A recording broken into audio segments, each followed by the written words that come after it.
It is a very special time to be getting into Warhammer 40k with the release of the brand new Emperor's Children army. The devotees of Slaanesh, these heretic Astartes revel in experiencing the most extreme sensational concepts. From stimulants crafted from the blood of slaves to terrifying body modifications to ripping apart enemies in close quarters combat, these guys are all about experiencing as much sensation as possible, both pain and pleasure, and making sure that you do too. And on the tabletop, these guys are all about getting up in your face and making your enemy experience the feeling of losing their brand new unit to a turn 1 14-inch advance and charge by some battle line schmucks. But as an army, are they any good? We're going to go over the rules and the units, and then I'm going to tell you how these guys work for me in a game, and what my first impressions of the army are as a whole. Let's get into it. Welcome back to Starhammer.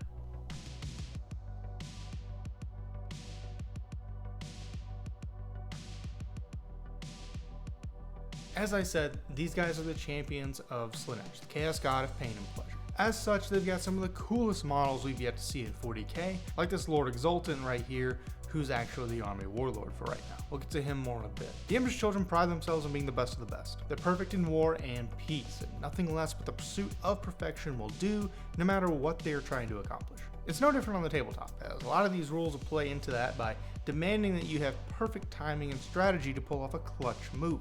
If you caught my last video on Space Marine detachments and how important timing was on Gladius and First Company rules, it's kind of like that. So let's get into it. The army rule is Thrill Seekers, allowing you to shoot and clear a charge in the turn that you fell back or advanced. Basically everything everyone else wishes they could do. But the boons of Chaos Gods are never one-sided, especially with Slaanesh. The sacrifice you have to make adds a very interesting take on how to play these guys. In doing so, you cannot target an enemy that your unit was engaged with at the start of your turn, and your unit cannot target an enemy unit that was the target of someone else's charge or attack that phase. A very neat concept that I haven't seen anywhere else, and one that makes you think twice about your actions. I didn't have too much of an issue with this though. I mentally assigned each relevant unit to their closest enemies, and I didn't need to fall back all that often. As for the units in this army, the only way to get them right now is to pick up one of these Champions of Slaanesh box sets. I got pretty lucky, as when I went to get mine at an LGS that just recently started selling 40k, and I guess the wider community didn't really know that yet, so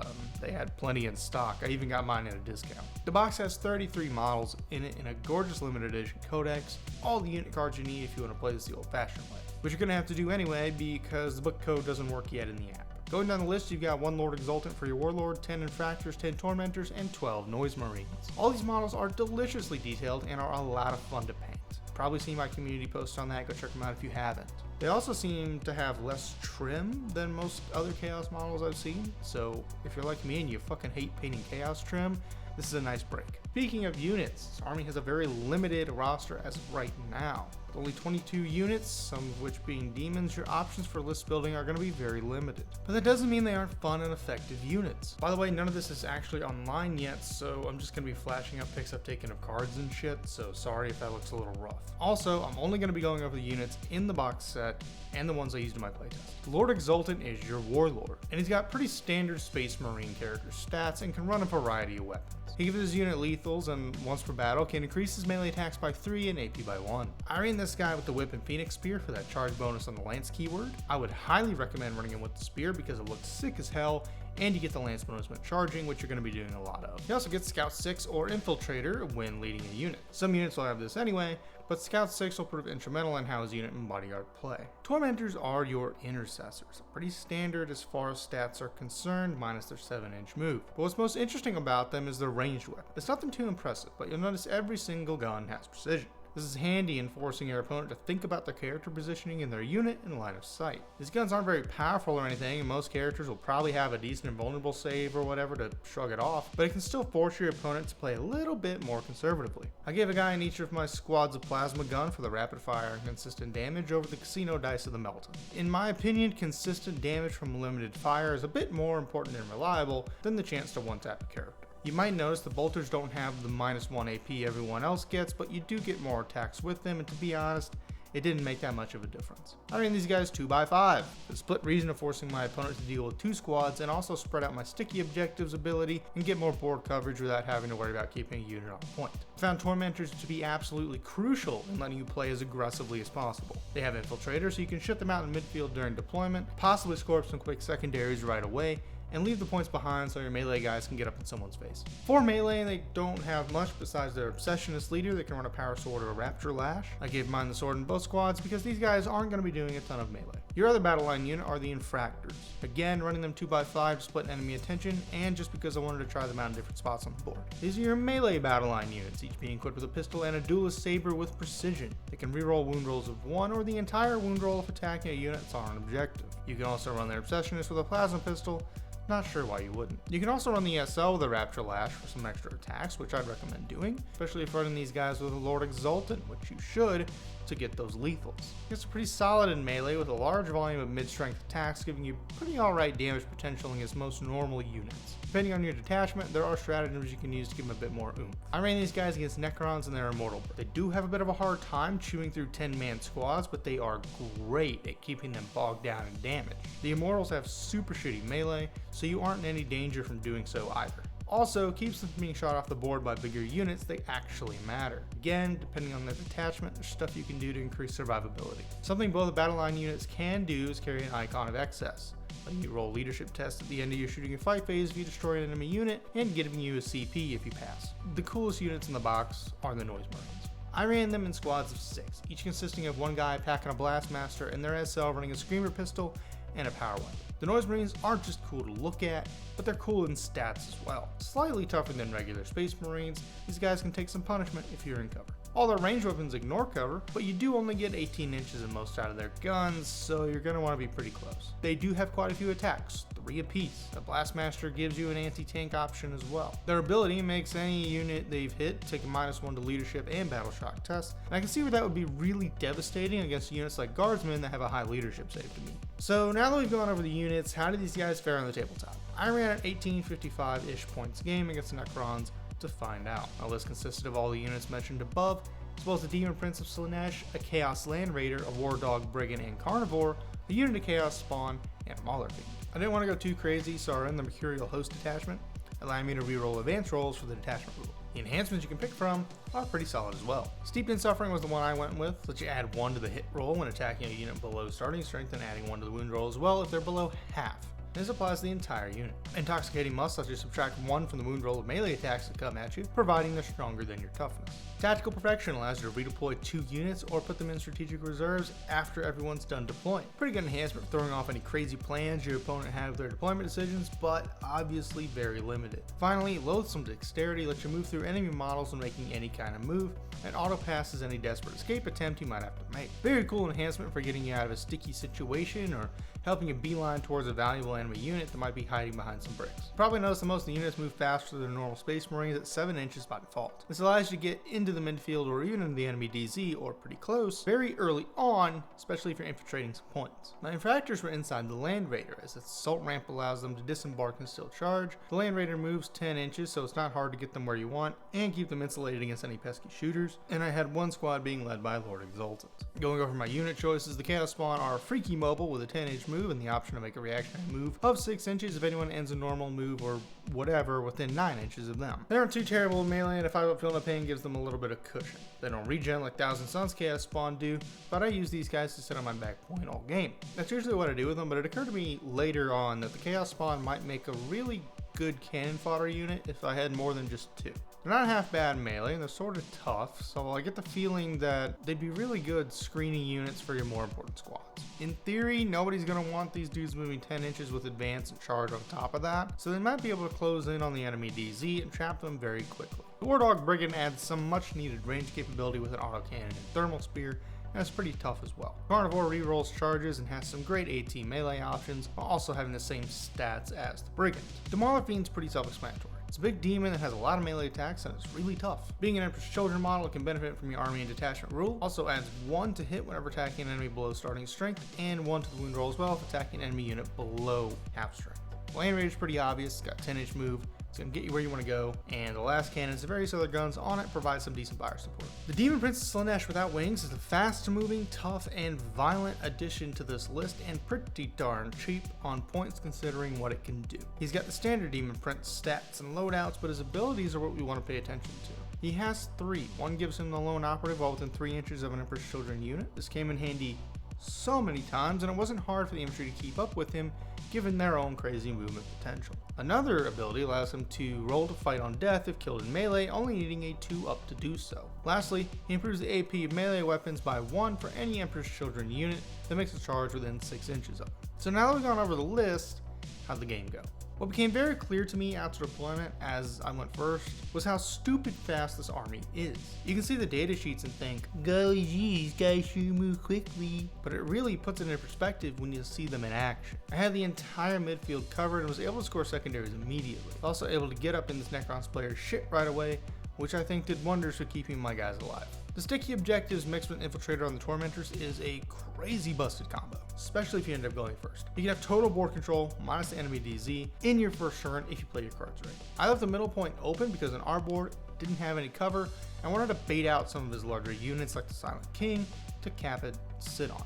I'm not going to talk about the War Dogs too much besides saying that the Brigand got blasted on the first turn from the Necron player, but the Carnivore did stick around and do some damage on the middle point for a while. Tormentors did pretty well with precision weapons by forcing him to keep a lot of his characters to remain in spots they couldn't shoot from, which is pretty nifty.